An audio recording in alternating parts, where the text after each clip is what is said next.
Now this right here is a special little airplane, the Avro of course. It's got 4 engines and it can land at relatively short runways, including the famous London City Airport of course as well, with its short runway. And interestingly, all that despite this airplane's lack of one thing, reverse thrust. Yes, we do have 4 engines with a little bit of power, not too much though, but no ability to reverse thrust at all. And that is something you can't find in any other airliner really, and in order to make up for this lack, this plane has something very special as a feature, and that is an old classic air brake. Look at this, ladies and gentlemen. Whereas most other planes have air brakes in forms of spoilers on the wings, the Avro uses a bit more of a military approach, just like these old Avro like bombers and stuff, and even fighter jets, they have kind of air brakes like this, which is a really interesting design and can help this plane stop quite quickly. We can put this air brake out while we're flying and so have pretty good speed reduction right there. 150 knots. We're falling down like a rock, but despite that, we're losing speed. Let's go ahead and stop now. There we go. That's been a nice landing right there. And because of the air brake, including the spoilers on the wing as well, and of course including the wheel brakes themselves too, we can stop pretty quickly. I mean, we've messed around with spoiler sizes before and noticed how resisting the air through things can very much affect how quick a plane comes to a stop. And we should use that for other modern airliners. Yes, look at this Boeing 757-300, the famous pencil plane, and look what I've added on to the back of it. I stretched the fuselage a little bit and I put the APU in a bit of a different spot, mainly because it won't be able to fit here anymore like it usually would. And when we put out the spoilers right here, yes, there is a ginormous speed brake surface that comes out and we can put it back in again. Isn't this a clever design? And well, yes, the speed brake on the Avro really did work, and so will this.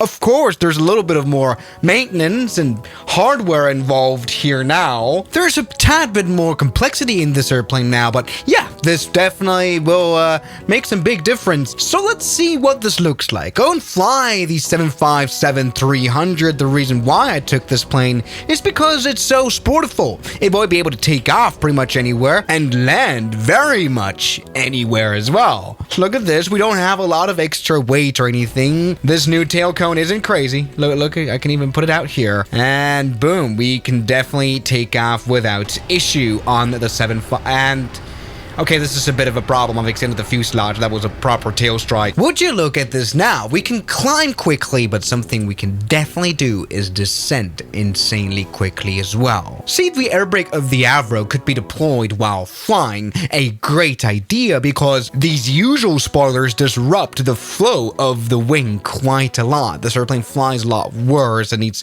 a bit more high speed, and this air brake doesn't have any negative effects on lift or anything. So aerodynamically, this is brilliant. We've definitely now designed a plane that's able to fall out of the skies. In a sense of, let's go and put on flight level change, which is an autopilot mode where it puts the engines to idle, and the autopilot tries to descend as quickly as possible while maintaining 200 knots. This way, in a clean configuration, this airplane now is able to descend at like 2,000 feet per minute. I wonder what happens when we put the bad boys out like that. Boom! Look at that. All the speed brakes, even the spoilers come out, and we can see the nose go down. 2 vertical speeds, this plane isn't even able to display anymore. We're falling out of the skies. Look at this, ladies and gentlemen. 4,000 feet per minute, absolutely no problem with our new edition. And I would like to now use it for a landing as well. All right, let's go and land on this 1,200 meter long runway down there. And we're a little bit fast. We can make sure to change that really quickly here with this plane. Look at that. I mean, look at our decrease in speed. Wow. We're definitely going to see a stopping performance that we've never seen before. Okay, we can definitely touch down with those speed brakes out. Bit of a hard landing, it doesn't matter. There we go. We can put out reverse thrust right now, and this is insane. Look at this, ladies and gentlemen. The air brake has made it so that we needed a landing distance of 1,400 feet. Yes, I found this feature of our X-plane where you can see how much ground roll you needed for landing and takeoff. Look, that is a mere 400 something meters. It's insane. So we've made a plane that can land anywhere for actually like no proper reason. Like we talk about, the feasibility of this. There is basically no reason to make this incredibly complex stopping mechanism into any modern airliners. I mean, after all, we've got big spoilers, we've got big reverse thrust on the 757 especially. This is just a redundant system and it's just absolutely stupid. But it's fun. All right, there we go. Boom, that's been a hard landing. Doesn't matter, we can stop anytime. Actually, the reverse thrust takes a long time to come out. We hear clapping in the background for a good reason. We managed to stop in 1,160 meters.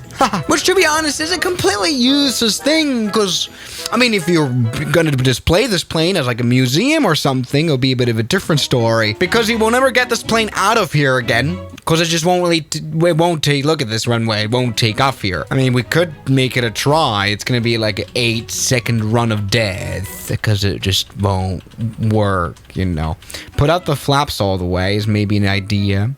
And then we can see, 70 knots is just not enough to fly this plane out of here. So it's kind of like a one-way thing, right? Yeah, that definitely isn't working because we need a ground roll of at least like 3,000 feet. Which we don't have here. But you know what? There is maybe a little bit of good usage to this. Actually, this modeling looks great. The cool thing about this one is that we wouldn't have to use reverse thrust anymore on, big airports with this kind of feature, which reduces noise. I mean, you maybe have heard how extremely loud reverse thrust can be. Well, this one, you definitely don't have that anymore. So that's kind of brilliant, really. Look, it's even clapping because of happiness and stuff. We can land now on the shortest runway and actually we might be able to somehow make it. There we go. That's been a hard landing for sure, but we should be able to stop. Actually, we might stop. Everybody, of course. Actually, first try. Huh. All right. Look at that. That's, of course, a very useless thing now. Because, well, what do you do with this plane here? Yeah, I talk about aviation concepts all the time. This one, that is never coming back. I mean, to build an airplane, it's just cheaper to have these engines do the stopping for you. You don't have to engineer something new like we just did. Yeah, we definitely will need a bit of a takeoff run that's longer than 1,000 feet in comparison to our landing run. No, maybe no, that is dead. So once again, a wonderful, beautiful, stupid idea from Swiss01. Thank you guys so much for watching this video, and I'll see you guys tomorrow. As always, good night. And a special thanks goes out to my members, my supporters, Guns Killer, R27, James Duram, That Dude, Anime Gods of Gaming, Derek, Insider Plane, Nishijitsu Fanner, Professional Jamal, Ryland Williams, and New the York. You've got beautiful names.